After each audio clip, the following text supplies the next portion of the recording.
Do you feel betrayed? We are betrayed, yeah. By the US?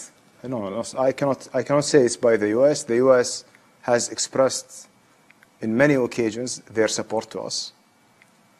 The US, the president, right after the attack, he spoke with His Highness the Emir, and he was very clear that this is unacceptable, and he's not he's not agreeing with such a thing, and he wasn't never informed about it. And the moment he was informed, he asked his official to inform us. Unfortunately, this information came too late, which is 10 minutes after the attack, as I stated yesterday. But when we were dealing with the Israelis as parties, we were thinking that we are dealing with like regular parties. But Netanyahu, he has no limits.